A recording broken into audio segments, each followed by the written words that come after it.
lot closer to the first. USD leading by 3, 8-5. Now time for our Mighty Bot courtside update with Denise Tan. Yes, with the way things are going for USC, it's very surprising that Coach Cesar de los Santos still had something to say about his girls blocking. Although he did have a smile on his face, Coach Cecil or Shaq surely is very serious when he was reminding the Lady Tigresses that Ateneo is still in the number 2 spot and they should not be underestimating them. Lastly, he stressed out that leading by 3, 5, or 10 does not give them the right to relax. So they should just continue playing their game and continue giving this jam-packed arena a great show, guys. Lagot ka, Denise, ha? Cecil, ha? Dalawang beses mo pa inulit, naririnig ka si Coach, ha? Palibasa, nasa kabila. Ang tapang nito si Denise. Number 14 has been retired. Effective today. Effective today. Ito ngayon ang Ateneo. Oh! USD in shambles that time, Lorraine.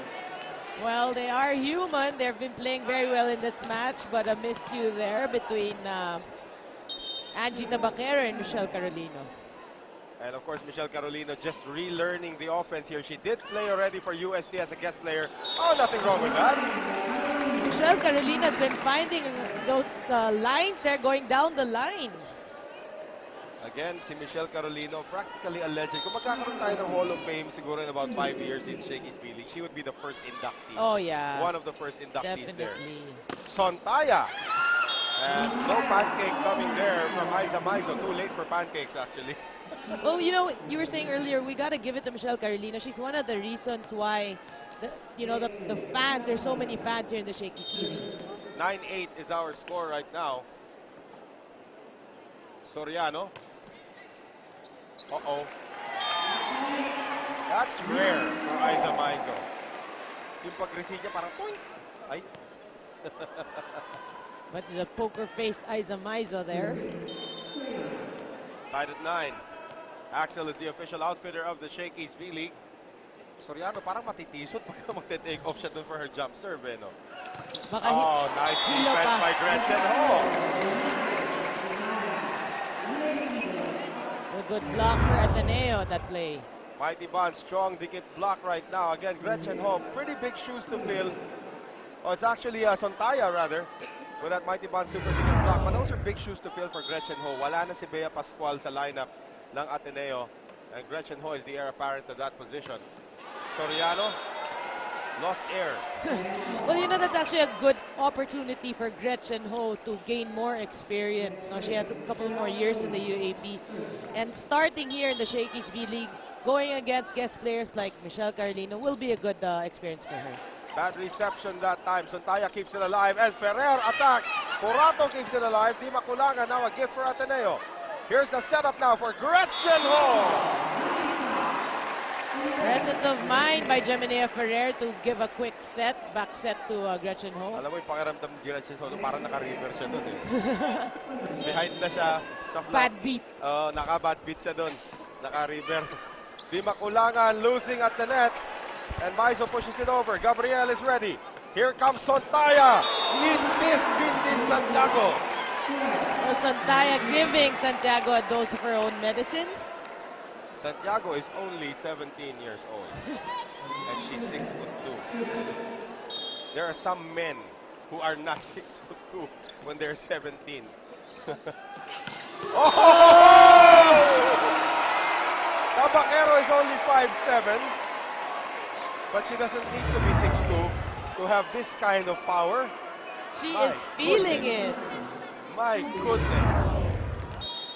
Ateneo still up by 1, however. Here's Gabriel. Ferrer running after it. Sontaya. Door slam by Santiago.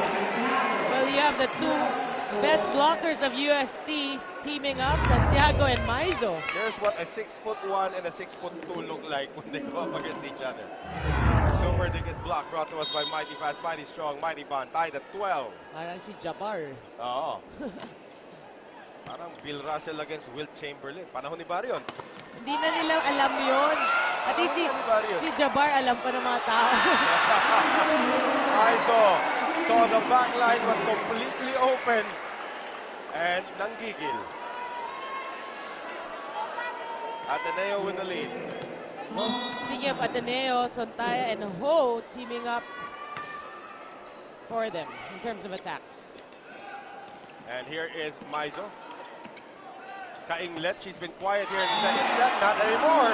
Bill Kainglet gives Ateneo a 2-point lead. Well, so far, Kainlet getting success going down the line.